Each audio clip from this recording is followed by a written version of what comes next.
Good morning, good afternoon, good evening, and a big, huge, warm welcome back to this, the Kev Baker Show, right here on Truth Frequency Radio Network, www.tfrlive.com. I want to give a big shout out to all of our listeners down in Australia, over in the US, anywhere throughout the EU, and all around the world tuning in live for what is going to be an absolutely amazing show today.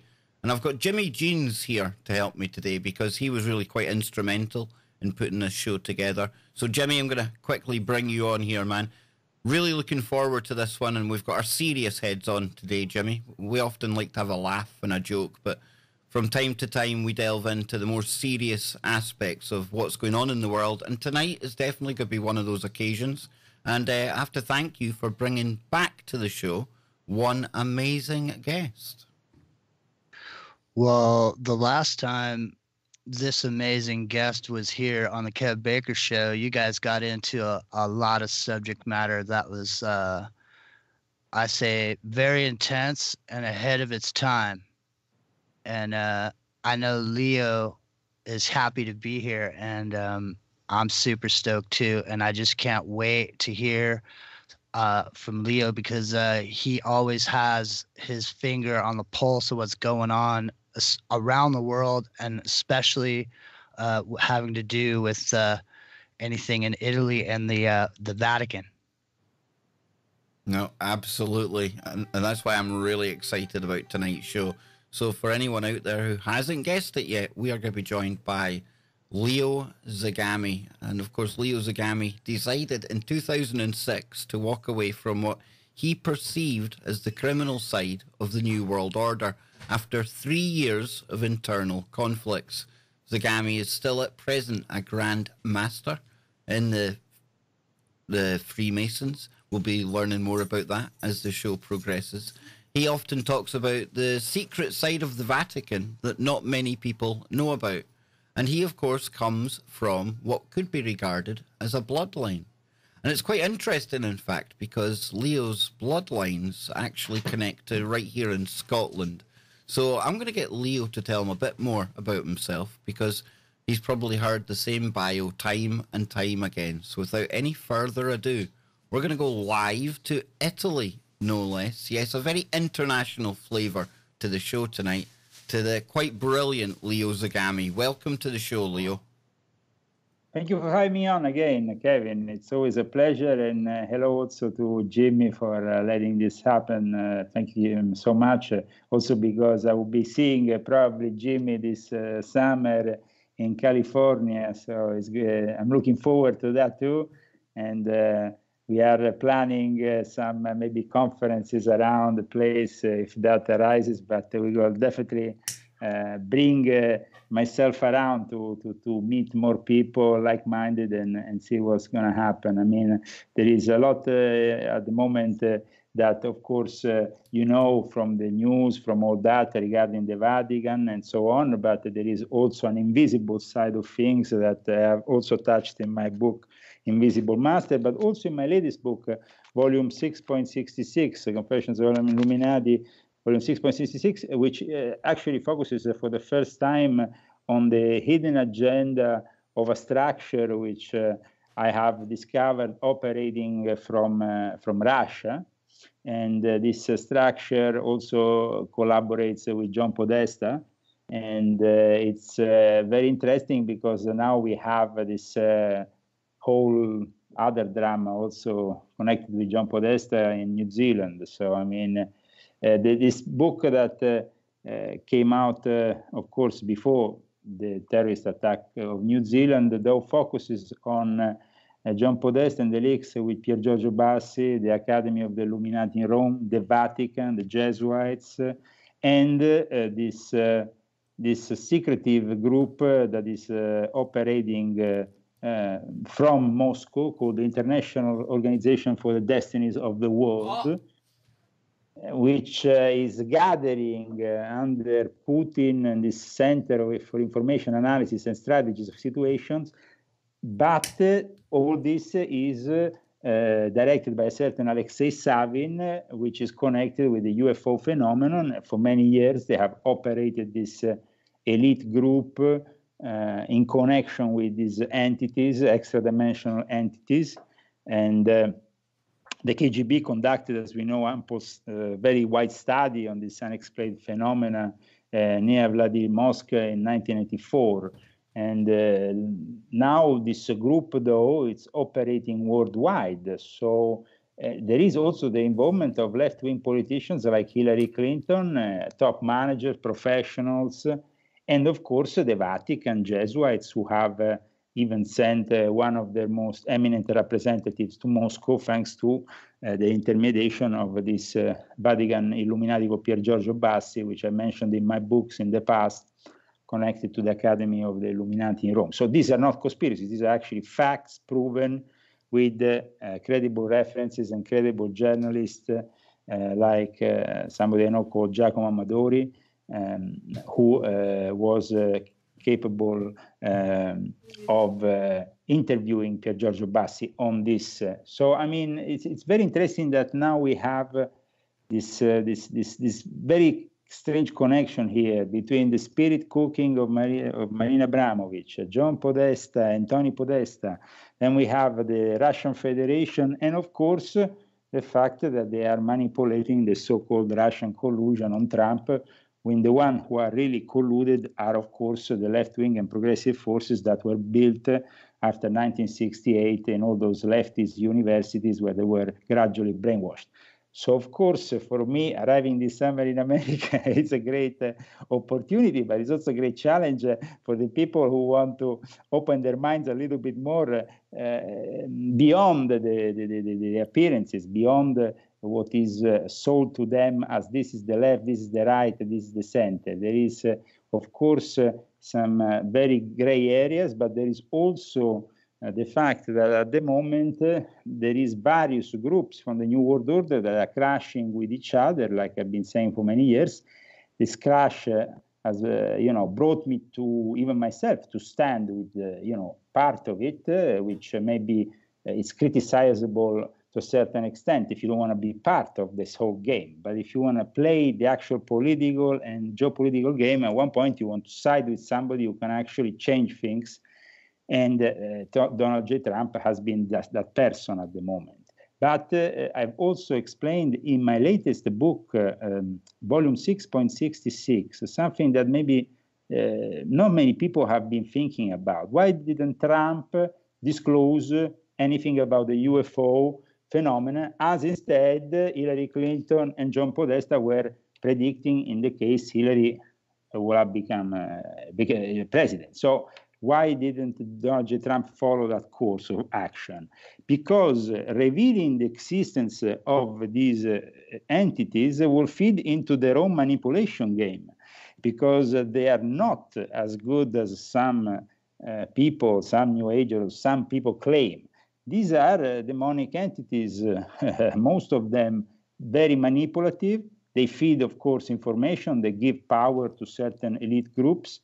The fact that there is the interest, I have shown in my recent book, Confessions of an Illuminati, volume 6.66, with a photo, the presence of this vice president of the Illuminati Academy, Pier Giorgio Bassi, in the Vatican, next to Cardinal Secretary of State, His Eminence Pietro Parolin.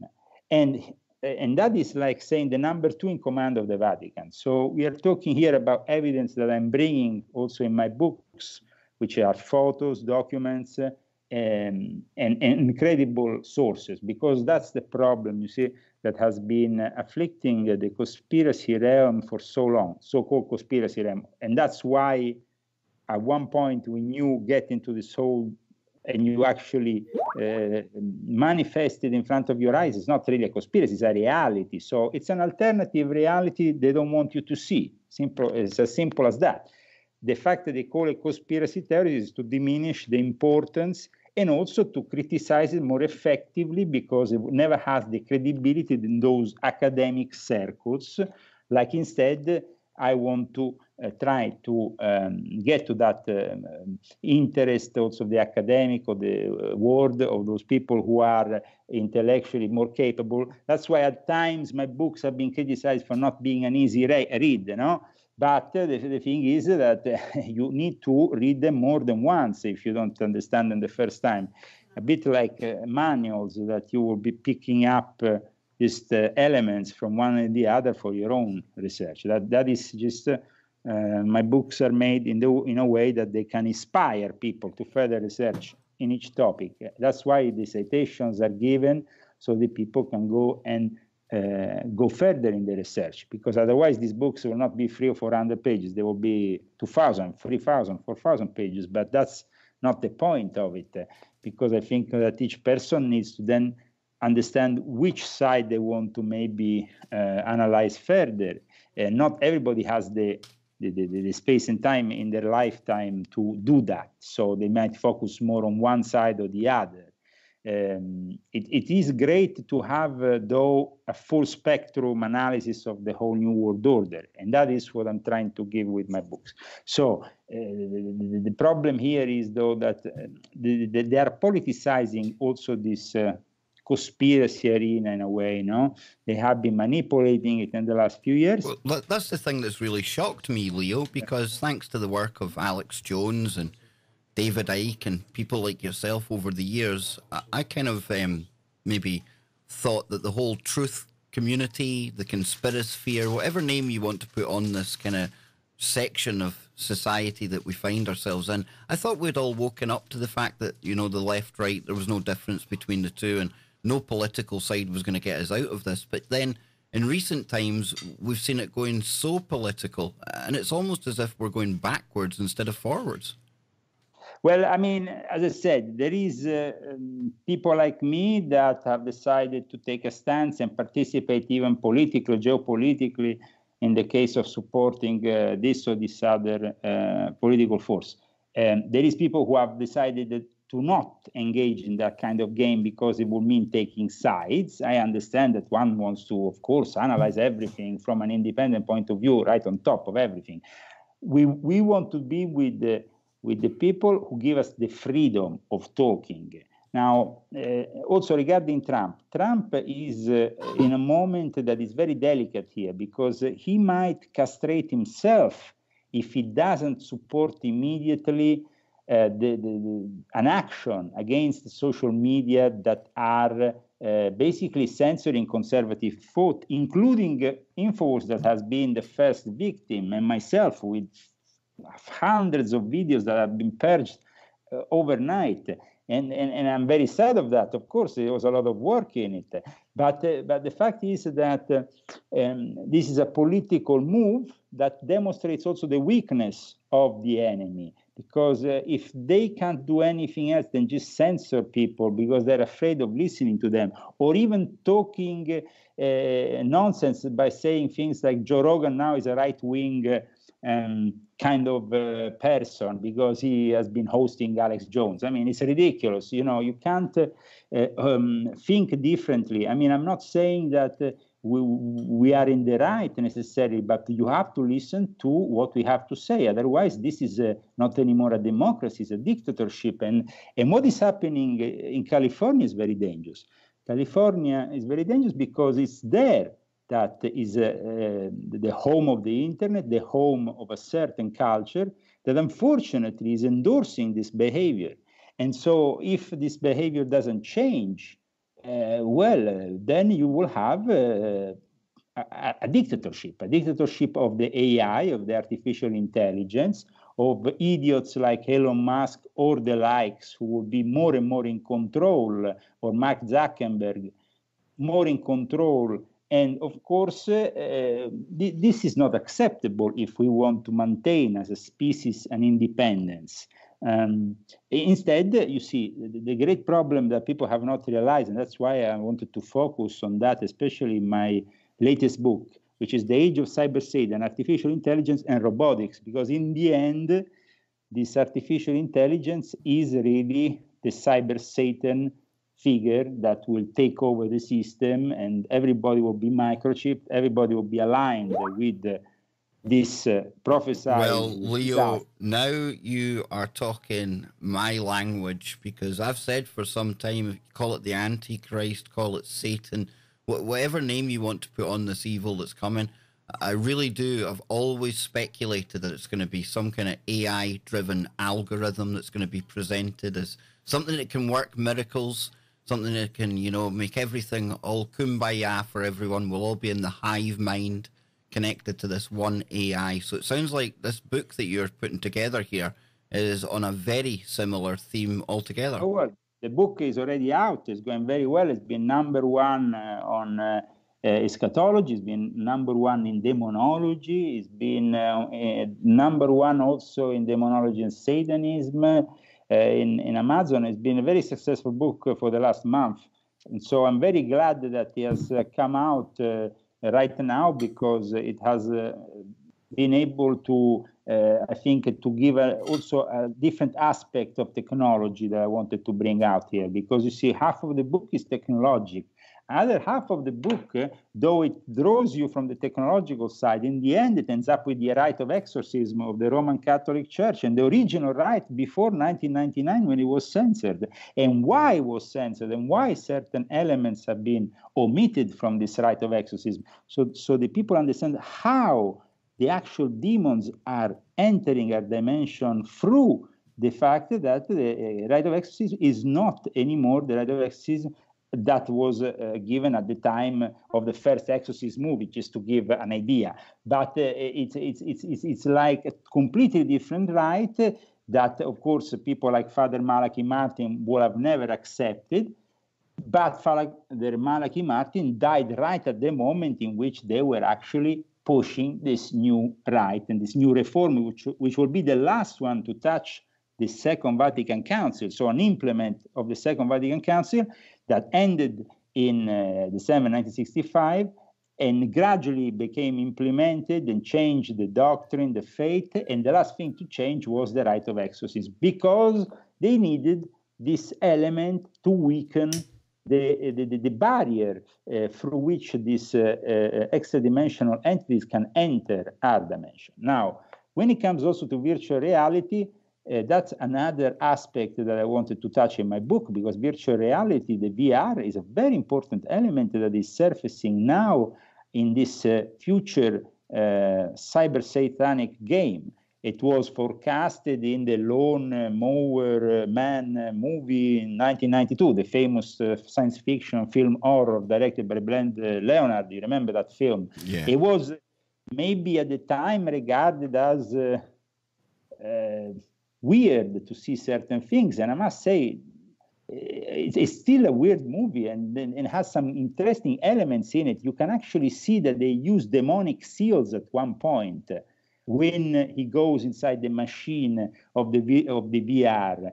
These demonic seals appear in front of his eyes, and they're actually demonic seals that are used in the Book of Solomon. So I mean, in this it's incredible how these occult elements have also surfaced from time to time in Hollywood as a sort of way to program our future reality. But I mean, nowadays we have had movies, much more recent ones, like Transcendence, that of course give the complete idea of the transhumanist movement, which is to upload your mind, your brain, your soul to a computer eventually, and make yourself immortal.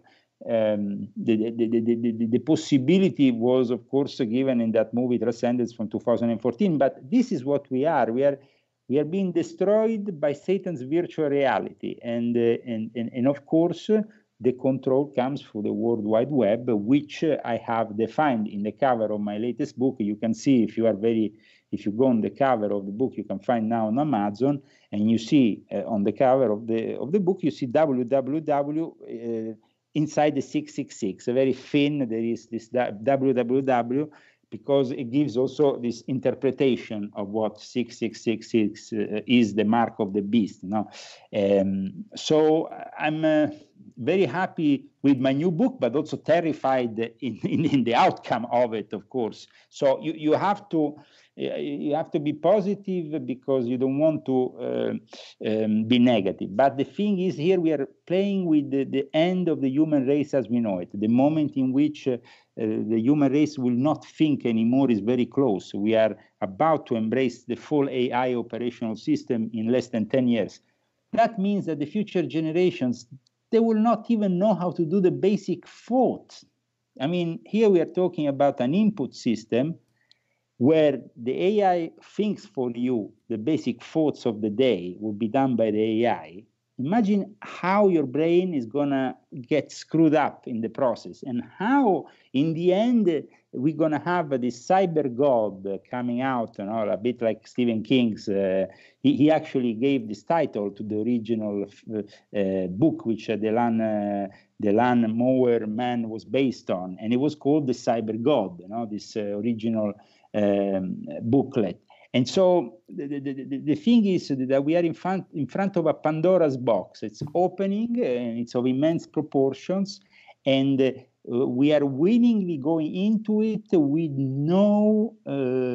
it's true. I mean, there has been some warnings. I mean, even Elon Musk himself has given the warnings. But the thing is that he's not taken seriously, because then, anybody that gives any sort of warnings will be then destroyed or pushed aside or made less credible.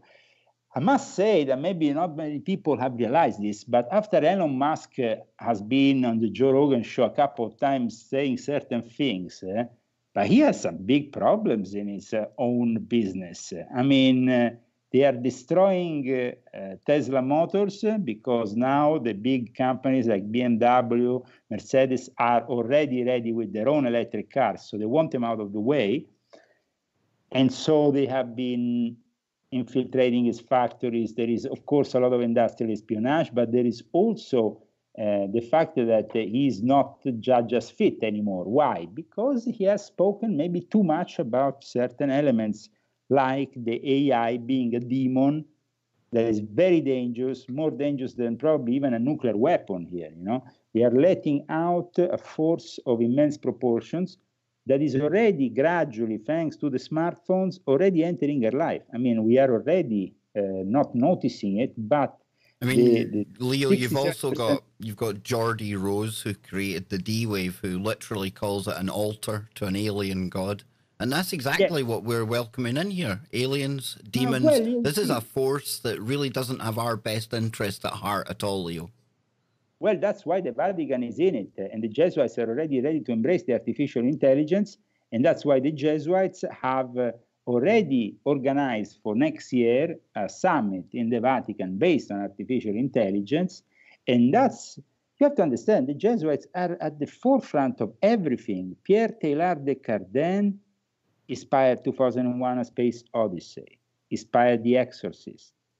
Now, we have two things in common here. 2001: A Space Odyssey, we have HAL 9000 going mad on the humans and becoming a cyber Satan.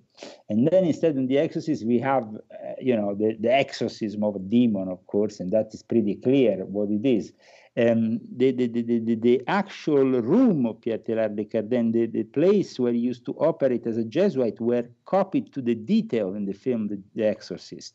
People don't know this, but there was, of course, an actor who was also Jesuit on the set, and all this was part of a movement, so they could bring out this scary version, this frightening, of course, reality, which is very frightening, of course, but they had to make it known that they, as the Jesuits, had the ultimate solution.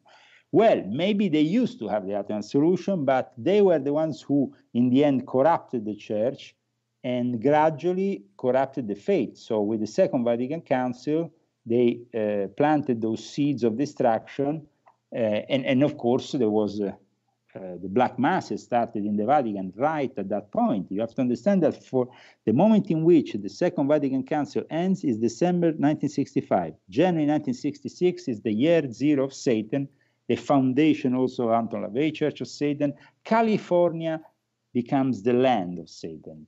for San Francisco, the black masses all over the place, a lot of psychedelia, Los Angeles, the OTO also operating both in Los Angeles and also in Berkeley, so in San Francisco. There was these connections going on.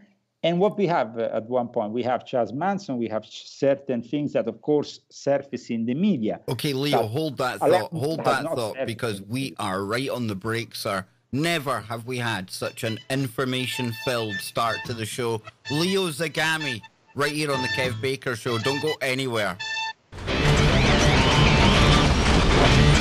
This is the Kev Baker Show.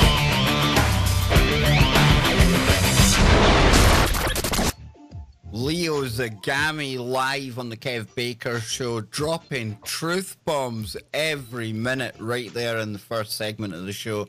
And we have got so much more to go. And remember, please visit the website leozagami.com and check out that book that we're talking about. And it's called The Confessions of the Illuminati 6.66. Is that right, Leo? Confession of Illuminati, volume 6.66, which is the age of cyber Satan, artificial intelligence, and robotics. I mean, it's this age we are living right now. It's the robotic side of things I would like to pick up on here, because I often talk about D-Wave and the quantum computers, and their newest company is called Sanctuary AI, and they're making synthetic life forms, and they're lifelike robots, and there's a whole lot of creepiness around that company. And even one of their scientists openly states that it's a bit more like black magic than science at this point. And it's that connection between the black magic and robotics, because this is nothing new, really. And you were telling me during the break that there's a definite connection between robotics and somebody called Anton LaVey. How does this all fit together, Leo? I mean, this connection is being widely endorsed by the Church of Satan. You can actually go on the internet and just Google it. You can Google Blade Runner and Church of Satan, and they have whole talks on YouTube by the Church of Satan on how Anton LaVey envisioned the use of robots also for social and sexual interaction. The implications of robotics in this case are very different, because he was used to have in his own home this den of iniquity, this place where he used to have these dolls, or these modern mannequins. They were not so advanced at the time to have robots, but he was already envisioning in the future this artificial companion idea. This was very important for Anton LaVey. And in fact, the high priest of the Church of Satan, Magus Peter H. Gilmore, confirmed this on the 15th of January of this year, when he gave an interview on the for the British newspaper Metro. And he stated that LaVey promoted the idea of artificial human companions as a means for people to exercise sexual or other drives with a device that might gratify their fantasies. So the robotics is advancing, but there is a link to Satanism that is very old. Like there is even a link between video games and Satanism that is a different link. I mean, this link actually sees Jacques Vallée, which we all know, UFO, alien, we all know about Jacques Vallée. I think he's going to be encountered in the desert even this summer. He's the guy who inspired the famous French character in the movie Encounters with the Third Kind, but also not many people know he was a friend of Anton LaVey, and he initiated LaVey to the use of Donkey Kong, the video game, and together they started playing at this video game, and during the course of time, Anton LaVey understood that the video games were really the future of Satanism resided. I mean, they could use video games to really indoctrinate people. Well, you know, Leo, I play video games, and, you know, there is a heck of a lot of symbolism that ties in with what you're saying here. Absolutely. I do see that in the games. Well, of course. And recently, Satanists have been even more manipulative. They created an Ouija board, for example, a game for a smartphone that resulted in numerous cases of possession. But also there is been cases of possession linked to video games. That's an analysis that I wanted to do in my book. So aside from, of course, Anton LaVey being inspirational for satanic sex robots, which are, of course, the ones that you cited earlier on. And it's very interesting to see that this reality, for example, the company Real Doll, they are investing so much money. It's a growing industry of $20 billion. These robots. I mean, it's crazy that people trust these robots, because, like I outlined in my book, you can hack one of these robots and you can snatch the willy of the poor guy who has it in that moment. I know it's a very dramatic scene that I'm putting you here in front, but can you really trust a robot? I mean, you are putting your most personal parts at risk here, and there is the risk of hacking. So Nicholas Patterson, a cybersecurity lecturer in Melbourne, he actually said that hackers can hack into a robot or robotic device and have full control of the connection, arm, legs, and other attached tools. And so for these robots that can be upwards 200 pounds and very strong, to snatch a body part in a second becomes a game, We have to be very careful with what is going on. I've also reevaluated in this analysis that I carried on in this new book, a very old movie that was made and then wasn't really successful, but it's very good, actually. Technically speaking, it's incredible. It's called Evil Speak, and you can actually find the whole movie on YouTube and watch it on its entirety, because I don't think there is anybody who's claiming any more rights on it. The movie was done actually in a Catholic institution. I think it was a Jesuit institution. The movie, though, represents this kid who goes into a military school, and he ends up with this old grimoire evoking Satan through an old what is now old, of course, but at that time was cutting-edge technology. It was a Mac 2, I think. And we know that the first Mac computer was sold for $666. So the connection with Satan throughout the computer world are many, and we could go on and on and on. But definitely between artificial intelligence and robotics and Satanism, there is a close link. And nowadays, also, we have to see that Satanism has progressed. Anton LaVey was this figure who was theorizing a sort of pop culture kind of Satanism. In private, of course, he was continuing this nefarious, these terrible rites. And people say that it was much darker, especially at the end of the 60s in San Francisco, than later on. I mean, they were doing some really serious stuff, like human sacrifices and so on a regular basis. Then later on, he made his grottos a bit more like the acceptable side of Satanism.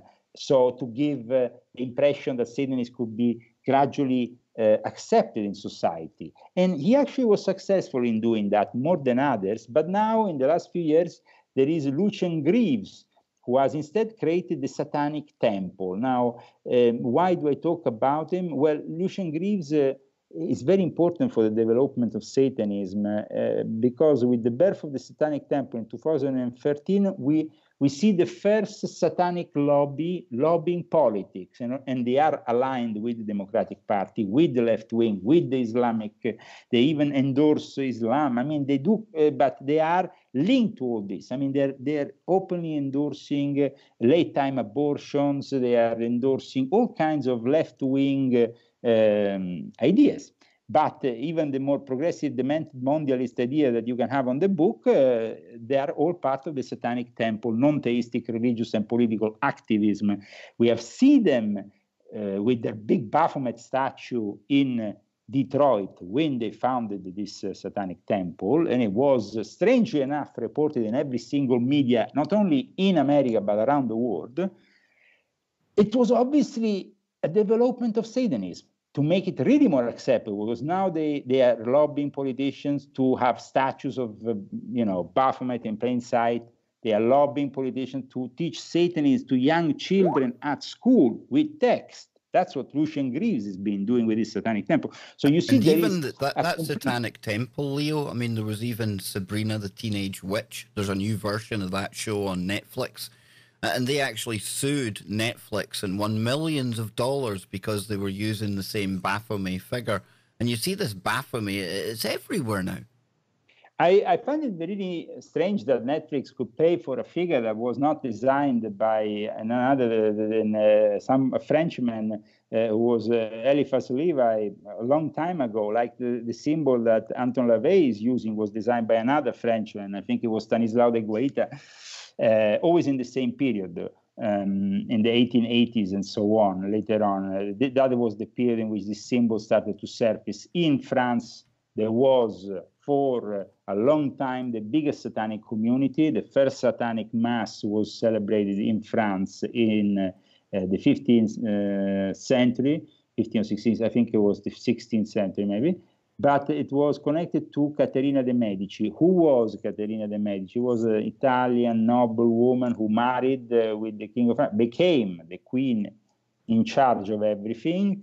And at that point, she was fearing for her own life because she was an Italian from Florence in Paris with a lot of enemies, surrounded by enemies. And at that point, she used black magic in the form of a black mass. Black mass, the first black mass was done by Caterina de' Medici with the close advice of his astrologer, but also with a Catholic priest that right in the moment in which they were doing this dark ritual, at one point they will chop off the head of this little child, and they will use it. They will use this blood. They will use this moment, to evoke the possibility of having channeling from the other side on the future. And also get some power of healing for her own child. So it is a very sick thing, really, that happened with the start of this whole black masses tradition. But you have to understand that this is a very serious tradition, because then the black masses of Caterina de' Medici were done, of course, with a Catholic priest, and they had to be done from there on always with a Catholic priest, because a real black mass can be done only with a Catholic priest, and of course it has to feature a child sacrifice. Later on, I mean, we said that there was all these events that took place at the time of Caterina de' Medici, but a few decades later in Paris, a priest called Abbe Etienne Guibourg, who was a monk, French Roman Catholic abbey, he started performing a series of black masses ritual for the French aristocracy featuring child sacrifice. Now, when they actually found out about it, because he was involved with this affaire de poison, with this whole thing about poisoning going on in the court and so on. But the thing, there was a specific character called Catherine Mauvoisin, known as Lavoisin, who was later arrested. And there was, these black masses were also performed by this Madame de Montespan. Now, upon the arrest of Lavoisin, the investigator discovered the corpus of 2,500 infants buried in the yard. So, all sacrificed during the black masses ritual. And it was alleged that Lavoisin had paid prostitutes for their infants to use in these rituals. So there was really a thriving business here of aristocrats who was collecting favors from the dark side using black masses. It became an increasing phenomenon in France. That's why Paris has always been the capital of worldwide Satanism. And that's why it also became very important for Freemasonry at one point to break up from regular Freemasonry. From French Freemasonry in 1877 let the atheist in and became the first atheist Masonic institution, and became like a sort of academy for all the future communists of the Soviet Union, for all the people like Trotsky, Lenin. They entered Freemasonry in these lodges that were liberal, progressive lodges that didn't have any more the Bible in the lodge, didn't have any more a creed, a real belief, but had only this new progressive ideology that wanted to destroy all the monarchies, but also all the religions. And in the end, install what they are doing now, this global force which is atheistic, which is like Chinese communism is teaching us. It's a force with no soul in it, but it's very powerful. I mean, because we see it every day, how powerful is China.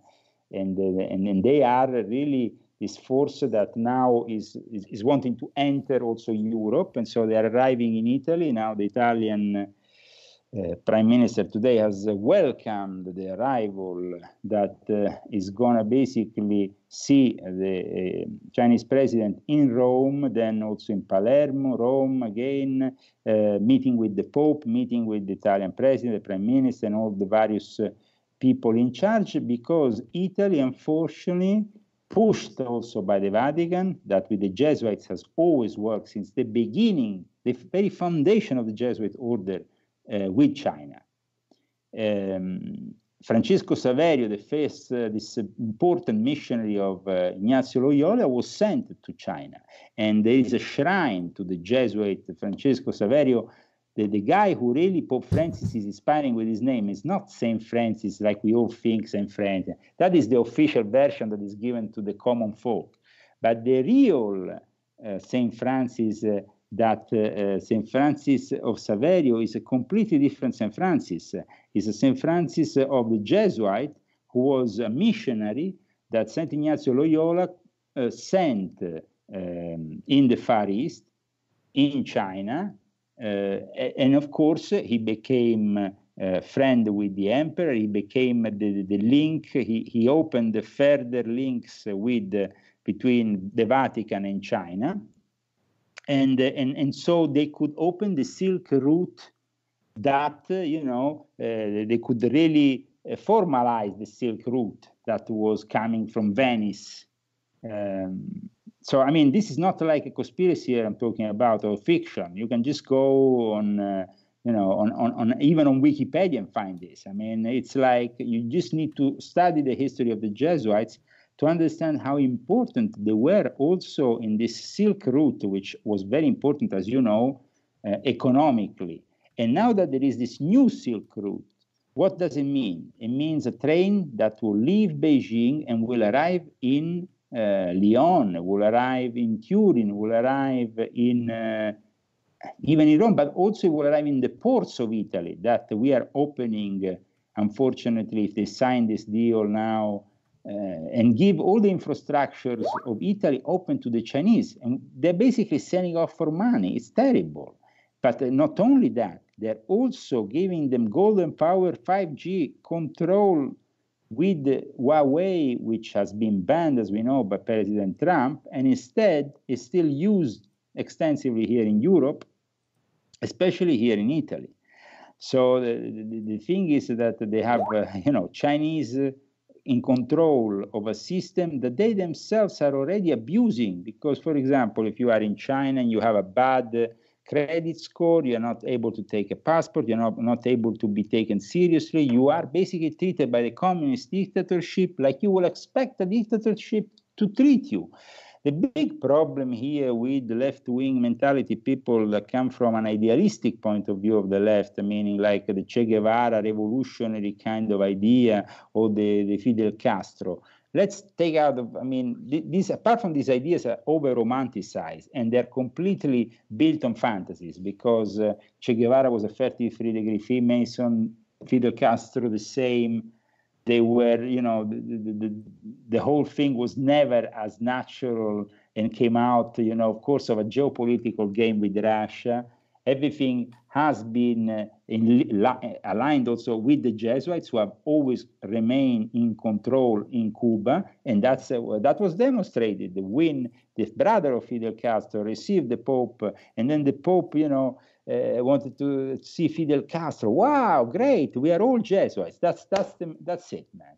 When the Pope arrived, and you see how the communists receive a Pope who is a Jesuit, well, then you should understand the communist is a Jesuit thing, is a Jesuit creation. Now, how can you follow something that is a Jesuit creation? I'm not saying that the other ideologies are any better, because all ideologies have been crafted by one side or the other of the game. But I can tell you that at the moment, of course, the winning ideology is the ideology of the Illuminati, no? The Illuminati of Adam Weishaupt, who wanted to destroy the monarchy, the religions, wanted to basically install what became communism. And so we can find an alternative to all this by supporting temporarily those forces, populistic. You can call them populist, you can call them right-wing, you can call them whatever you want. It seems like sovereignty nowadays is only a right-wing endeavor, when it's not really. I mean, even communism used to be very much into sovereignty back in the days.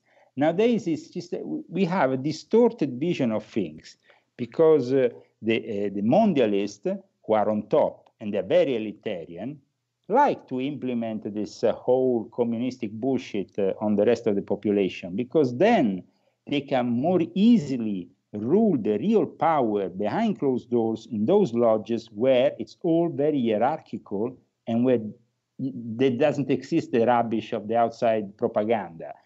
For example, people think, even in these big communistic structures, they don't have Masonic lodges. Wrong. Actually, Freemasonry, liberal Freemasonry, progressive Freemasonry has been the #1 enemy creating these left-wing forces. So the fact that there's been a war within Freemasonry, and that out of this war we have these progressive forces, well, then we have a clash with these progressive forces. The Yellow Vest in France a couple of weeks ago entered the lodge, destroyed this lodge, and it was a lodge of the Grand Orient of France. It went on the news. Of course, there has been a little bit of a backlash, but the thing is that this lodge was not any kind of lodge. It was a lodge of the Grand Orient of France. And Grand Orient of France, on the contrary of regular Freemasonry, deals with politics. So the fact that they have given their open support to Macron in the past means that the Yellow Vest had all the rights to do what they have done, even if it's possible that it was even an internal orchestrated game by somebody in the lodge who actually maybe manipulated the whole thing to then play victims. Because you see, playing victim is also another card that the New World Order often plays with. And we have seen lately what happened after the visit of John Podesta in New Zealand with the ultimate victim card played now by the Muslims, because the New Zealand attacker killed, unfortunately, a lot of people, and it was a tragedy. So how are we going to fight all this? Well, I wanted to study this manifesto, replacement manifesto, to understand if there was really any sense of logic in it. Because at one point, I understand that a lot of people are saying, oh, this guy is a left wing because he supports communist China. Yeah, that's the thing. There is a lot of contradictions here, because he's saying on one line, I'm a fascist, but I support the Populist Republic of China. So what are you implying here? That China is fascist? China is communist. And so you are saying fascist because, of course, they use fascist methodology. I mean, everything that is socialist, even National Socialism was National Socialism. Anything that has to do with socialism is evil, inherently evil. I'm sorry to say that. I mean, of course, to break that through in a place like California, I will risk my life this summer if I say these kind of things. But, but the thing is that the people have to wake up to the real things. They don't have to live in this world of illusion. So I also wanted to understand if this guy was a Christian or not. I read this manifesto, and I found the passages were very interesting of this manifesto, because they ask him, are you a Christian? And when they ask him, are you a Christian? He actually doesn't give an answer. I don't know if you read this passage of his manifesto. They say, were you or are you a Christian? Question mark. And he says, that is complicated. When I know, I will tell you. Of course, I mean, and then he says, are you a fascist? And he says, yes, well, for once that would be called a fascist. I'm an actual fascist, and I mostly agree with Sir Oswald Mosley, and I'm an eco-fascist. And then he says, and the nation with the closest political and socialist values to my own is People's Republic of China. Okay, so this guy recognizes that People's Republic of China in reality is fascism. Well, it is fascism. But does this guy have confused ideas? It seems that this guy has some very specific ideas that have been manipulated. He has the blessings, he says, in this manifest of the Knights Templars. Of course, not any regular form of Knights Templar who give the blessing to an assassin of this kind, but he says that he has the blessing of in a way, of the Christians, because he says that the enemies of let me fight against the enemies of the Christian people. It all seems to unprepared folk, it will seem gibberish, but what they're trying to do here is putting everybody against each other. Yeah, the manifesto plays in perfectly to the narrative, Leo, doesn't it? Because they would love to cause this major division, this clash of civilizations. Yeah, because I mean, you are talking against, one moment you're talking against cultural Marxists, the other moment you're supporting a communist China. It's definitely very confusing. You are of course accusing certain artists of what they are doing. I mean, Madonna is called in this manifest a degenerate, a drug addict, a childish whore, anti-Christian, promise. She is all that. I mean, nobody can debate that Madonna is not like that, because Madonna is just a tool of this evil Illuminati degeneration. And so it's true. Kurt Cobain, drug addict, self-hater, anti-social, who cares? I mean, suicide, or I don't know. I mean, of course, he could have been killed, be suicidal, I don't know. But he put also these famous people a little bit in the mix, no, to give it a pop touch. He even puts in Freddie Mercury. I've noticed that in this whole manifesto, though, there is one thing that is missing in a way, no? He is not... he said very clearly. They say, "Where are you, an homophobe?" He said, "I simply don't care all that much what gay people do." Now, on today's show, and don't forget, my good friend Joe Joseph coming up right after we finish here with his show. And I'm sure a bit of information that I dropped to Joe during the break will come up in his show. You know how we love to speak about that New World Order city, Astana, over in Kazakhstan? You know, the one that looks like something that was designed out of a Freemasonic handbook with pyramids and pillars and everything else going on there? Well, it's no longer called Astana. No, today Scotland went to play over there, and it was saying they were coming live from Nur Sultan. And I'm thinking, why is this place now called Nur Sultan? And I dug up information that Astana is now to be renamed after their late president. So Joe will probably be getting into that after the break. And that's definitely one of these cities that we see over in the east towards China that is definitely well placed to be a big part in this New World Order. Something that our guest tonight has been exposing for years. Leo Zagami. Check out his website at leozagami.com. And don't forget, his new book is out now, folks. And it's Confessions of an Illuminati, Volume 6.66. The Age of Cyber Satan, Artificial Intelligence, and Robotics. That sounds like essential reading for anyone who listens to the Kev Baker Show. It truly does. Now, I know we've got listeners down in New Zealand, and this topic is one of the most censored topics on the internet right now, but that doesn't put us off speaking about it here. And I know that Leo has been speaking about it just before the break there. And at the start of the show, we mentioned John Podesta in relation to the disclosure of alien information. And we've seen him popping up on Ancient Aliens, funnily enough, more this season that's out now. And John Podesta, he does get around. And there is a connection between him and what recently happened down in New Zealand. And to find out more about this, I want to go back to Leo. Leo, this is an interesting connection that's been spoke about a lot. I've seen a lot of information flying around on Twitter. Talk to us about John Podesta and how it all connects to New Zealand. Well, John Podesta was actually there for a few days before the event happened. He actually had just left 24 hours prior to this shocking event.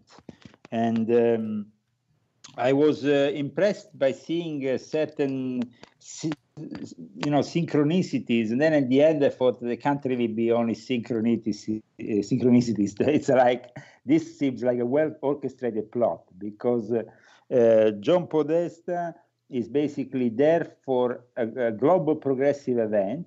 That's the title of this. The Path to Progress was the title of this conference. But during an interview that he gives in New Zealand, he says that New Zealand is a big, juicy target. And this big, juicy target, of course, manifested clearly in front of the eyes of millions of people once he left New Zealand for Australia. And the actual guy, Brandon Tarrant, is from Australia. He's not from New Zealand. So this seems really like a false flag, and it's quite incredible. We are here once again talking about false flag, but the fact also that this religious fanatic was able to get these weapons in a country that is not even his own country. I mean, it's difficult for a New Zealander getting weapons in a already very in a country that already makes it very difficult to obtain these weapons. And this guy is coming from Australia and he has a bunch of weapons. And this doesn't really make any sense. Then there is also this link to Anders Breivik that he finds inspirational. Now, Anders Breivik, as part of this Knights Templar, that he says he was a judiciary knight for these Knights Templars. He was, of course, a member of a lodge. He was a member of the Swedish Rite of Freemasonry. But as I spoke in my book, in volume 1 of my Confessions, I analyzed very much Anders Breivik work and his manifesto, because I thought immediately when I read it, this manifesto could become really the seed for a lot of evil to come. I mean, Breivik says that there is a cycle of events that will take place in 2020. He's giving this almost is apocalyptic scenario, of course, of a third world war, of this Armageddon, this battle of battles in the coming years, this clash of civilizations. Brenton Tarrant follows Anders Breivik, but he seems to be a little bit more confused. It's like the guys from the intelligence apparatus who put together Brenton Tarrant's manifesto have lacked in credibility in certain passages, I think, because they clash with each other. He seems to be bringing a well-orchestrated plot to life because he himself couldn't really have made this on his own. Come on, guys. I mean, it seems really improbable a guy like this can pull off this. And all the photos, the fact that at one point they show the pavement of the mosque in one way in the official photograph, then you go and see the videos is in another way. I mean, then you see him arrested looking a different way, or how he was looking a few hours before when he was live on video. There is a lot of elements that really have surfaced that lead people to believe, of course, that this is a false flag. And then you have John Podesta there with no apparent reason, if not this conference, but then he's also talking very much about this new figure, this new political figure, who is this lady Prime Minister Jacinta Ardern, who is he defined as superstar Prime Minister.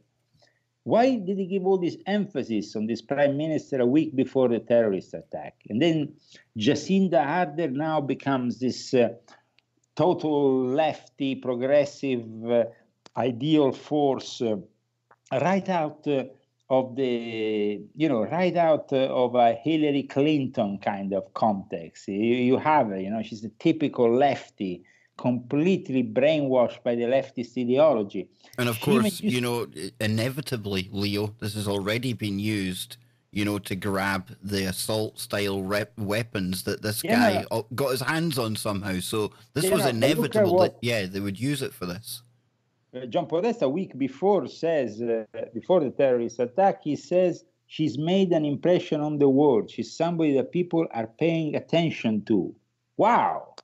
You have her attention now with a massacre. And she used to even be a DJ a few years back. She was this kind of failed DJ that then at a very young age enters parliament and marries with a TV star, and everything seems out, it's all crafted very well by the mondialist apparatus. Well, I'm watching Jimmy Jeans here, and he's smiling away. That Jimmy, it sounds like one of these characters that you often talk about when it comes to this Prime Minister of New Zealand. Yeah, it's an interesting script that's going on over there, Leo.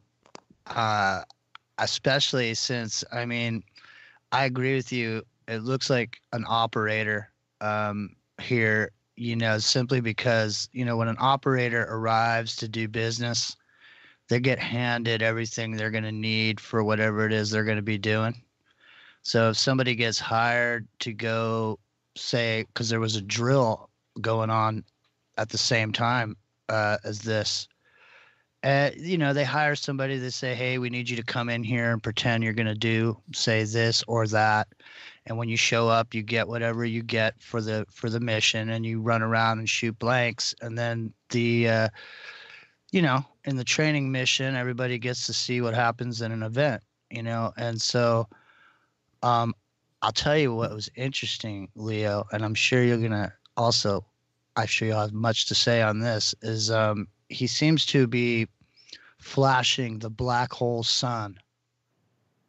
Yeah, well, I mean, the black hole sun, of course, is something that is used very much in certain Illuminati groups, especially the ones that have also give birth to the more right-wing elements of society. Even the whole Nazi movement was very connected with the Black Sun, and the SS was totally inspired by and dedicated to it. So they created an order of the Black Sun within National Socialism. So I mean, the importance of the Black Sun is definitely something that is that comes repeated. He obviously has a profile which is very suspicious. But at the same time, I can also tell you another thing, that this guy could be easily manipulated and triggered the moment they really needed him, because it's like a Manchurian candidate scenario, no? Yep. When they need one. So he might not even necessarily be totally aware of his function, because it's very easy to manipulate somebody like him. The fact that he went undetected for 2 years with publications on forums on the internet, asserting certain things and all that, it's completely ridiculous. Yeah, in this day and age, Leo, that is ridiculous. And I think it's ridiculous, especially in countries. Listen, I was in Norway, and I thought it was completely ridiculous that somebody like Anders Breivik could do what happened in Norway if there wasn't really, somebody that closed his eyes, because New Zealand and Norway are two very controlled countries. This is a similarity here. Yeah, here's what I think happens, Leo. I think, there are people that have these feelings, right? So they're easily identified online, because we know that they're watching every single keystroke that we make. And then, like you say there, it's almost like a Manchurian candidate. It's almost as if then they're psychologically groomed, even sometimes without their own knowledge, to be triggered at that later stage. I absolutely believe that's one way that they get these characters involved in these operations. Absolutely. And with the computer and with the fact that you can manipulate Google, you can manipulate search engines, you can manipulate content of emails, everything around you. You can really create around the person a completely alternative reality. At the same time, yes, the ritual of it all, the sacrifice of these humans in a mosque, what does it represent for the elite? Is something more? Of course, we know that they give a lot of importance to human sacrifice, and so they needed this human sacrifice. I tell you one thing. John Podesta works with the Russians, with the Anunnaki, if we have to really be totally honest of the whole thing. And so with the Jesuits, they require a certain number of human sacrifices. If John Podesta arrived there and he required 50 people needed to die, they will kill 50 people. because in ancient times, when they needed to kill a few people for human sacrifice, they were simply killed in front of, like it happened with the Aztecs, it happened in other cultures, because it was a different form. The society was more accepting of certain things. Now that it's not accepting, they do it in this way, in this occult way. They also are able to blame in the process a specific political side. And how can you blame Donald Trump for an idiot who is from Australia, goes in New Zealand? But John Podesta goes in Australia the day before. So this intelligence operation was conducted with the Australian intelligence, the New Zealand intelligence. There is obviously the hand of John Podesta and the Clinton Foundation, but also the International Institute we mentioned before that is connected with Moscow. These people are, the thing is with the Vladimir Putin, he's very clever. On one side, he manages to portray the side of the traditionalist, defender of the church, of the faith, and all that. But it's not true, because he also has his dark side, all his KGB connection, his Soviet connections, his communist connection, every single university of the world, and his Jesuit connections that made him the #1 link to the Democratic Party, to all the progressive forces.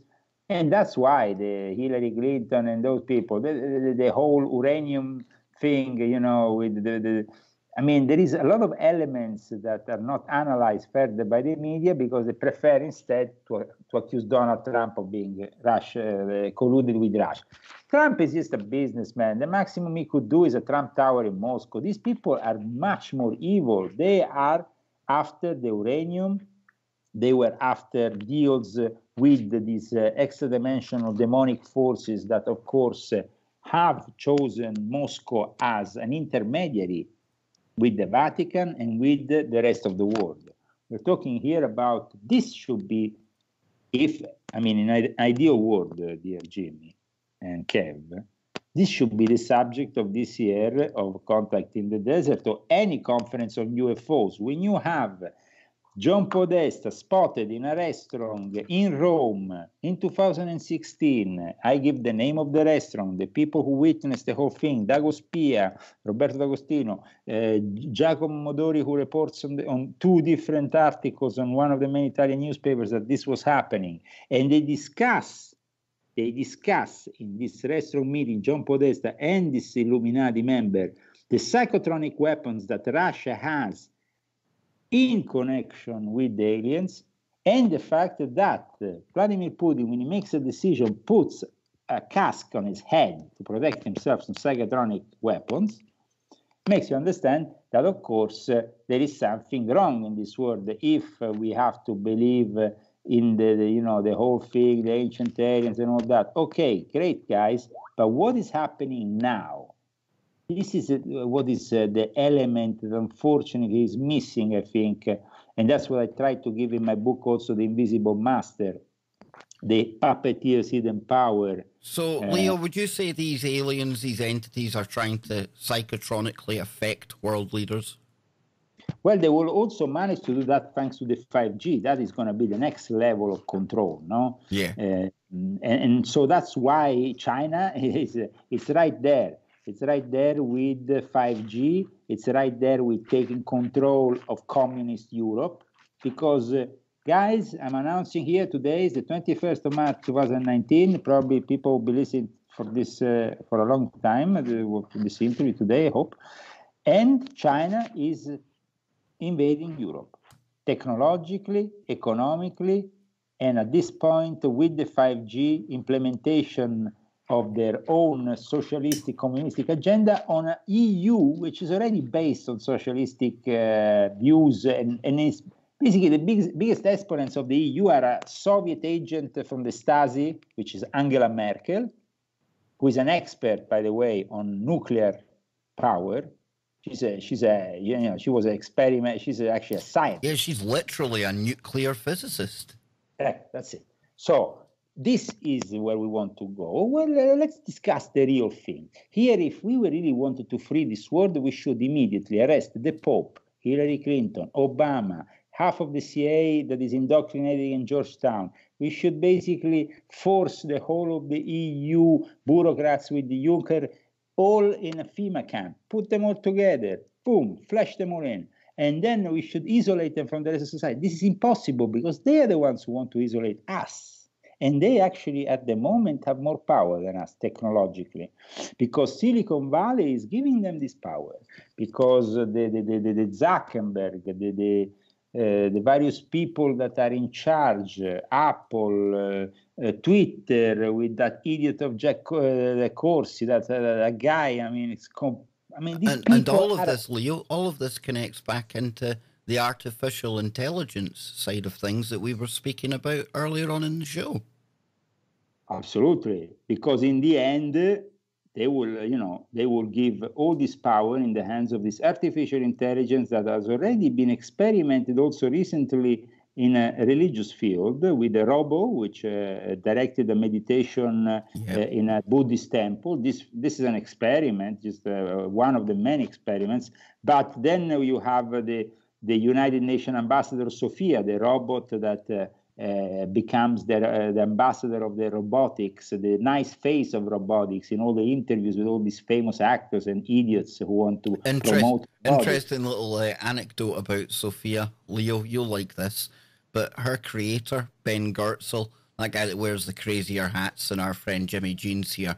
Well, we done a show on here called Sophia and the Mark of the Beast, 666. And Ben, being the egotistic guy that he is, he just couldn't resist retweeting that show that we done about his creepy robot Sophia. So yeah, an interesting little story on that one. Well, the interesting thing about Sophia is that she is unfortunately not one of a kind. There will be many after her.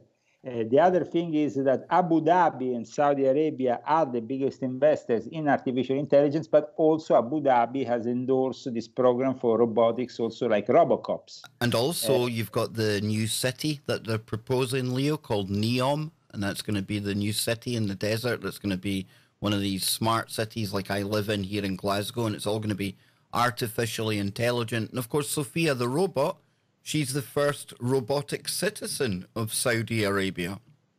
Well, United Arab Emirates also are very important in all this. That's why they saw the visit of Pope Francis, this historic visit, this unifying visit for really baptizing officially Islam. But the Kickstarter was done in this place, which of course is linked also to a big project of artificial intelligence, which of course the Vatican is following. The launch of the first Robocop that was made in Dubai, has made the news all over the world. And I will tell you, in the future, follow this Jesuit. His name is Father Carlo Casalone. He is the Jesuit head academy member and the Pope consultant on robotics and the artificial intelligence. This guy is the guy in the Jesuit field that is controlling all this, together with the other guys in the New World Order, working with Silicon Valley, working hand in hand with the beast and with the Antichrist and the whole show, because that's what it is. Of course, if you want to believe Crowley was the beast, you can believe Crowley was the beast. We gave him this little role in this end of time scenario, but we have also many other roles. And even Crowley himself said he wasn't the Antichrist, he wasn't the false prophet. And there is these characters that are materializing in all this, because you see, the Antichrist will extensively use the force of robotics and artificial intelligence to get to implement the kingdom of Satan. We know what will happen eventually. There will be, a great big clash, and then, of course, he will be defeated, but 3/4 of the planet will probably be destroyed in the process. And the one world religion will earlier on be baptized and received it will be like the implementation of the one world religion by the Vatican is becoming more and more aggressive each day. Yeah, and I think Jimmy's champing at the bit here to get in, aren't you, Jimmy? Yeah, I just kind of wanted to jump in a little bit here with you, Leo, on this technology thing, because I know you really get deep into the magical aspect of what can be done with computers. And the using of these ancient logos from antiquity as programming language, the possibility of casting spells and grabbing attention for intention and making black magic occur across the planet. With this advent of technology and the use of the science of black magic, what do you think about these new age sort of Satanists that are actually using computers to cast spells and to do works? It's all part of the demonic. These extra-dimensional entities have facilitated this technology upon us so they could then use it. I mean, it's never been so easy for a demon to possess us and to enter a realm, a reality. Actually, there is the possibility now to do it increasingly with the VR, with the virtual reality. We're going to have this direct link that is going to then, absorb millions of people into worlds full of demons. The gods, the Anunnaki, these creatures who control this planet, what are they really? They are extraterrestrial, but they are also extra-dimensional, and they are fallen angels. They are demons. What is their best interest at heart? That's we have to understand what is their best interest, because we don't really understand what is their best interest at heart. Definitely, it's not our own interest, I think. So these governments who are supporting this technology, who are endorsing this technology, they do it because it's being fed by these demonic allies of the Vatican and Russia, which are the Anunnaki, but also America has dealt with these entities that have been passing through a Stargate that was opened up by Aleister Crowley's disciples in California a long time ago. So there's been this possibility since the Jack Parsons and Now we're almost coming up on the break, but when we come back on the other side, Leo, I'm going to pick it right up on the Stargate that Crowley opened in California, because this is new to me. I haven't heard this before, and I'd love to hear more about that. And I don't want you to get cut off by the break. We've got one more segment to go, but I think that is the perfect place to pick up with our special guest tonight, Leo Zagami, on the other side when we come back. Don't forget, check out the website, leozagami.com. Hope you've had a pen and paper at hand today, because there's been so much information here for you all to digest, and lots more to come after the break. And don't forget, Joe Joseph coming up right after the Kev Baker Show. But we're going to be right back. One more segment with Leo Zagami. Don't go anywhere. This is the Kev Baker Show. There's some shows that we do right here on the Kev Baker Show that literally blow my mind open. And tonight has certainly been one of them. Leo Zagami, ladies and gentlemen. You may have heard him before, but I think he's almost been unplugged here tonight, because we have just let Leo drop truth bomb after truth bomb. Absolutely fantastic. And please check out his website, leozagami.com, and his new book, which is called Confessions of an Illuminati, Volume 6.66.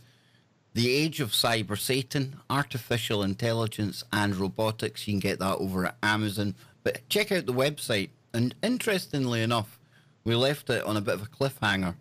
Aleister Crowley came up in the conversation. And of course, we have a connection here with Crowley on the show. We remember my attempts to be ghost hunter for the day. Went to Boleskine House, and we all know what happened after that. Never good going to Boleskine House, where he definitely left a portal open to this day. And it's Crowley and portals that we're going to pick the story up on, because Leo... go on fire, Boleskine. Yes, it did. Well, Leo, this is the very strange thing, because when I went there to investigate, excuse me, yes, it was just after the fire, and we went into the property, and it was derelict. You could tell it had been burned to the ground. However, and I've showed this on video on the YouTube channel, you actually come to a doorway where after that, there's no smoke damage, and there's just a little bit of water from where the fire brigade were trying to put the fire out. But you come to learn that one of the rooms that was untouched, unharmed, was Aleister Crowley's bedroom. the one which he was actually doing the magic ritual to summon the 12 dukes from hell. And there's evidence, there's obviously satanic groups. People go up there trying to do seances. There's a Ouija board carved into a bed that's in the property. So to this day, I mean, there's still some... remember, it was Jimmy Page who had it. Probably. Yeah, he had it at one point, and it's a very, very strange property indeed. But you mentioned him and a Stargate in California. What is going on there? Well, as you know, Crowley's followers shaped up really the future of the OTO in California, and he had really his most loyal disciples in California. That's why he used this term Caliphate, OTO. Caliphate because California, Caliphate. I mean, not only he, of course, gave a Muslim significance to the Caliphate structure of his order, but he had also this other interpretation. He liked always to have many interpretations of things. What I can say is that Aleister Crowley and later his followers in California worked with these entities to open, at one point in the Mojave Desert, a portal. And it was done because, you see, you have to understand that these portals can be activated with rituals, with specific sacrifices that can not only be blood sacrifices, they can also be different forms of sacrifices that can be done. And you know, we've got Beltane coming up very shortly, Leo, so I would say we'll probably see some fire sacrifices in the news. Probably. But I mean, Crowley was somebody who had seen in John Whiteside Parsons somebody who had potential. He was this American rocket engineer, rocket propulsion researcher, and he's been credited with an important role in the funding of the Jet Propulsion Laboratory. I myself witnessed when I went to I was somewhere in LA, and at one point I found myself in front of all these NASA companies that were working for NASA, and there was also Parsons, and in one of these companies, the name figured in one of these buildings. And I can say that definitely he has been an important figure in the history of the U.S. space program, but he has also this occult element that people maybe don't know so much. His link with Aleister Crowley, with the OTO, and with Hubbard, Ron Hubbard, who became later on the founder of Scientology. The possibility that Parsons himself was even killed by Hubbard, who eventually ended up marrying his wife and also destroying this whole concept that he had of declaring himself the Antichrist in a way, because then Parsons went on his own trip when these entities started to, I guess, manifest in some ways. You have to be very strong, and then at one point, I guess that Crowley himself saw that Hubbard was the stronger figure there.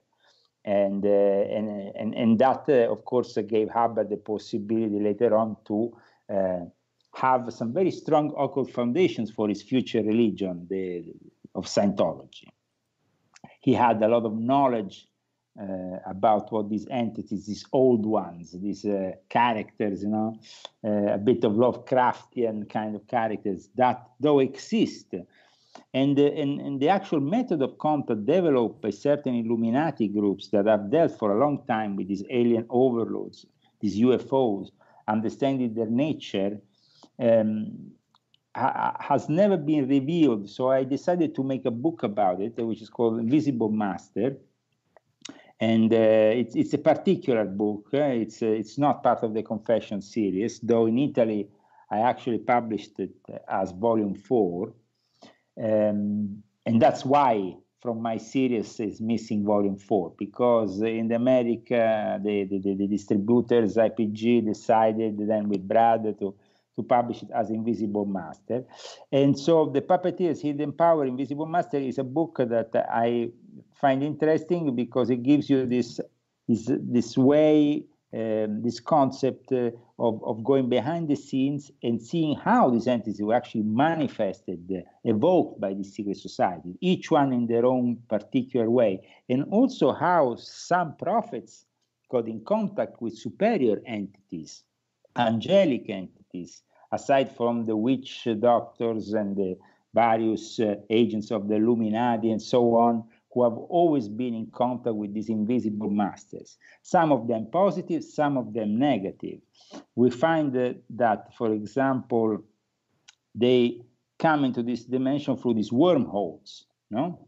And that these wormholes through time and space can also bring good things, but also bad things. At times, they have brought entities from other parts of the universe that have damaged our reality. This is, of course, stuff that is not known to the majority of people, but it's actually mentioned in between the lines of the Quran, for example. So there is also, people say, what people are doing in Freemasonry, are they contacting the devil, are they doing demonic? No, Freemasonry usually is a very, well, for some people it's quite boring, actually, what is done within traditional Freemasonry. You see, there's almost this misheld conception. I think it's a misheld conception in a way, Leo. You can definitely address this, but yeah, in the conspirasphere, it seems to be the whole idea of Freemasonry must be a bad thing. And I mean, I live in Glasgow. There's hundreds of lodges here, you know, and people, you know, at the lower levels of Freemasonry, I just kind of laugh because it's not that evil thing that sometimes it's portrayed to be. Or have I got it all wrong, sir? No, I mean, the thing is that it's part of society, especially it's part of the establishment in a way, no? They have crafted Scotland as well as they crafted most of the West, no? The Freemasons were the ones who were helping building the cathedrals, building the churches. They were part of this Western society that was established by Christianity. Then they went their own way. Certain Masonic rites went in a direction that was pretty much occultic, and it became irregular, in fact. And that's why when we are talking about the Memphis and Miz and the Egyptian rites of Freemasons, these are rites that are not even recognized by regular Freemasons, because they had these occult elements that were deemed as maybe dangerous or maybe too far out to understand for the traditional Mason, the one you mentioned earlier on, that is mostly a socialite Mason, a social Mason. They do a lot of good, they do a lot of charity, a lot of good things. The fact is that unfortunately Freemasonry in the last 3 centuries and the elements, the good elements of Freemasonry have been gradually corrupted because you see, Freemasonry is a so-called speculative Freemasonry. It's called speculative. And so it doesn't have really the mindset of being operational sometimes. Satanists are operational in what they're doing. And they're very much, when they infiltrate lodges, they infiltrate Masonic lodges, they do it in a way that people in those quarters, they don't really realize what is happening, but the negative energy definitely surfaces. And I must say that once when I was speaking with the librarian of the Grand Lodge of Scotland, I felt this kind of, he wasn't really believing in God. He was an atheist. And that left me a little bit, because the way he was talking, the way he was portraying himself, he wasn't really believing in traditional Freemasonry, which should be see as a cornerstone Jesus Christ. That for me is traditional Freemasonry. It's pre-1813 even, when the Freemasonry opened up to all other religions. I think the Freemasonry was born Christian, but unfortunately it got corrupt. It got corrupt by a number of things, especially by the fact that people, they are becoming more and more dissatisfied with spending their life in lodges, listening to old texts and following the traditions. So they want to make this experience more and more an experience, a facade, something superficial, that is not really felt. So then in the end, the Freemasons nowadays are very disappointing for both the people who belong to it and for those who want to belong to it, because they are saying a lot of good things. They are projecting themselves as people who, and of course, as a fraternity, an institution that had an incredible past, but the present of Freemasonry is in crisis like the rest of society. I don't know if you understand what I'm trying to explain here. It's like the Catholic Church is in crisis. Freemasonry is also in crisis. Politics is in crisis. The United Lodge of England has now made a whole thing about accepting transsexuals who have changed their sexuality to women, or the women who have become a man can become Freemasonry in a man Masonic. I mean, it's all becoming so twisted. They have even let the gender issue enter Masonic lodges.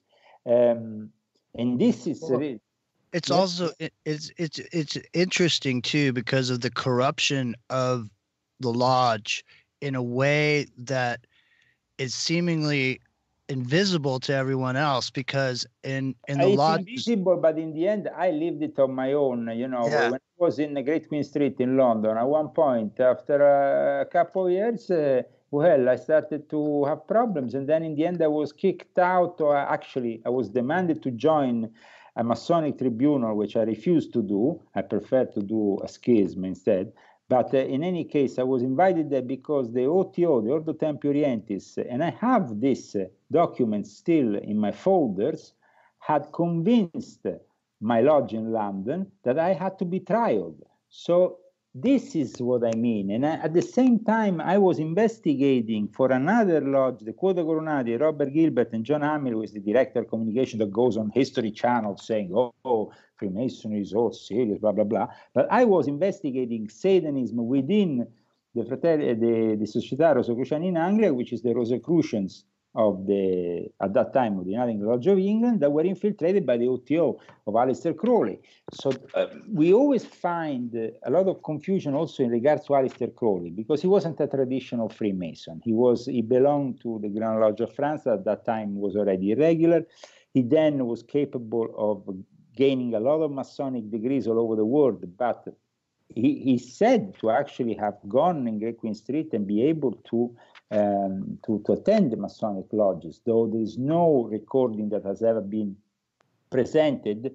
There is a lot of his disciples nowadays that are all at the top levels of regular Freemasonry. So they have placed themselves in the academic world, in the Masonic world, to take control and promote their guru Aleister Crowley and the Age of Thelema as the future. This is, the age of do what you want, do what I will. And then at that point, from Crowley and the ashes of Aleister Crowley springs up in the early 60s a circle of people with Kenneth Anger, Anton LaVey, and then the Church of Salem was founded in 1966. And then in 1974, 1975, Temple of Set of Michael Aquino was founded. And then in 2013, we have Lucian Greaves. Listen, guys, we have to really know that all these things are all connected. And even the Theosophical Society was connected with all this, because the Theosophical Society gave the possibility to the OTO to accede to this international network. It was thanks to the representatives of the Theosophical Societies in different countries, like Rudolf Steiner or another guy here or there, or they were all interconnected thanks to the Theosophical Society that was infiltrated already at the time of Aleister Crowley by the Jesuits, because the Jesuits had taken immediate control of the Theosophical Society the moment Madame Blavatsky died. The day after, they were already there, and they had who was Charles Leadbeater, that guy who was who co-founded the Theosophical Society. Well, he was a pedophile. He was a pedophile, and people, sometimes they don't want to accept that. But Krishnamurti was enrolled in the Theosophical Society as a little boy, and he was himself probably the victim of pedophilia before anything else. So, I mean, they don't want to, of course, break this news to the world, because especially the Theosophical Society in Pasadena, which I was a member for a little while, a few years back, I mean, they all seem to think that it's all fine and dandy when it's not. And I mean, I find that this new age that is born out of the Theosophical Society, and that now has this new element, which is transhumanism. Now, transhumanism was created and of course endorsed with the help of science fiction writers that were right out of the OTO. And people tend to not know this, but many science fiction writers were part of the OTO and are even, you know, even the author of the Illuminatus trilogy, Robert Anton Wilson, was a member of the OTO.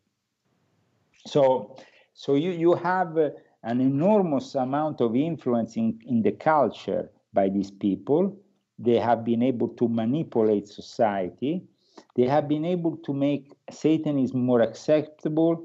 Aleister Crowley cool through the cover of Sgt. Pepper, or the millions of, because there are really a lot of records, vinyl, music dedicated either in an official way to Aleister Crowley, or either in an unofficial way to Aleister Crowley. But there is a long line of artists in music, in poetry, in books, have made sure that he became, that there is an Aleister Crowley legacy nowadays in the world. We can't doubt it. So now we can seriously think, was he really the B666? And if he was the B666, so what's happening next? Because, you know, in this, he definitely has opened certain portals. Now, his followers worked very hard in a way opening these portals, and since then, 1946, 1947, we start seeing the phenomenon of the UFO. So something has happened. I mean, it's evident that something has happened. It's not that, you know, these things happened, but I mean, but I mean, they have just the pictures he drew of Lamb. Yeah. The pictures that he drew of Lamb, of course, and you know where the first picture that he drew of Lamb was published? It was published in a book by Madame Blavatsky, just to let you understand the connection with the Theosophical Society. It was really a direct connection. And I found also that there is a connection between the Theosophical Society and the space age. In my book, Invisible Master, I show how a lot of the early UFO phenomenon, even Adamski was connected to the Theosophical Society. And he then started his own Royal Order of Tibet, George Adamski. And then we have many others. Maid Lane, the famous work that was done in San Diego, that was done, all the work that was done connected with the occult in some way or the other has a Crowley connection, of course, especially in the last 100 years. Wow. Because that's when he came into the world, I think, with a mission that was demonic. And his mission was facilitated by these forces because they needed him. They needed him in the desert of Sahara. They needed him in New York, in the building where they did, after the film Rosemary's Baby, evoking Lamb, that then later on his followers will then try to work with and try to create this opening of this interdimensional gates that at that point let in this. That's where we start to see, Leo, in my opinion, the fact that Crowley identified Parsons, somebody at the cutting edge of technology, and that's where we see this association between technology and magic. And it's hard to separate the two, and that ties in exactly. I think that Hubbard understood very well that. That's why he created Scientology. It was there, the connection. He was very smart. He understood that, and he made the biggest business he could ever make out of it. And in the process, he helped the satanic element proceed further. I mean, the intelligence gathering of the United States uses Scientology for certain things. It uses the structure that Scientology has created at the maritime level that operates outside of control, international control, for doing certain dirty works that they might not be able to do themselves. So, I mean, it's of course, they have created with Scientology and with Sea Org an incredible force at a worldwide level. Nowadays, Scientology is exposed on TV every 2 days, but nobody seems to care. They seem to still be able to go on and proceed. It's almost like they're bulletproof. You know, it doesn't matter what people throw at them, they still roll on. And Jimmy, I know Scientology, it's probably rife where you are, dude. You're not into that whole thing, you, Jimmy? No, but when I was spending time down in Hollywood, I had friends that were in the entertainment business, and most of them were involved with Scientology in one form or another. Some of them would go through the process of what's called getting clear, which is this process of going through a sauna and niacin cleanse, where you cleanse everything out of your body.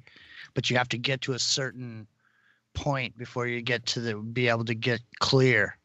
And then, so I knew somebody. Clear is, I think, like Hubbard devised this kind of mix between psychiatry, a Jesuit form of confession, and a technological clearance that was given. I mean, it's a mix of these elements now that we find. Black magic is definitely in the inner core of Scientology. I think that is very clear for us. It is technology, but it's also black magic. And so people would say, well, how is possible? Because black magic done at certain levels is a technology. I mean, you only need to go on the black magical seals, the grimoires, to see the complexity, the details, but also the links to mathematics and geometry that all the seals have. So, according to Hubbard's son, the inner core of Scientology is involved with black magic and Satanism. And that was a shocking interview that was given once to Penthouse magazine by L. Ron Hubbard Jr., who detailed his father's fascination for the occult practices since the tender age of 16. Leo, before we finish tonight, this gives me the perfect opportunity to play one of my favourite sound clips. And it just confirms everything that you're saying, and it's coming from the horse's mouth. This is Dr. Suzanne Gildert, who is working with Geordie Rose all the way from the creation of the D-Wave right now to creating synthetic robots that are indistinguishable from humans. And at a recent talk, this is exactly what she had to say. Well, I'll just let you hear it. Here we go, folks. It's a bit more like a black magic than sort of science at this point, but it's really fun. It's a bit more like a black magic than sort of science at this point, but it's really fun. It's a bit more like black magic than science at this point, Leo. I think that absolutely confirms everything you're saying to us here. Yeah, and I think it's a wonderful way to end up our quite scary episode that we have put together today. But I think it was very cleverly put together, because we have managed to really give an idea of this next level of Satanism, which is not the hocus pocus level or the level of black magic that you can see with just low-level witchcraft. Or this is a different thing. This is like the implementation of it's satanic. It's like techno-Satanism. But it is, the Legion of Satan is technocratic. It's always been technocratic since ancient time. I mean, my own experience is that maybe one day I will, when we have some time in a future episode, I will relate to you regarding the contact with these entities that I personally had. That then at that point. Oh yes. Now we're there's the music. We're out of time. Leo Zagami is going to be coming back really soon to talk about the entities that he was in contact with. I promise you all. Stay tuned for Joe Joseph. Visit leozagami.com. Check out his new book. And we will be back on Freaky Friday tomorrow. Leo Zagami, everyone. Wow, what a show. Wherever you are, make it TFR.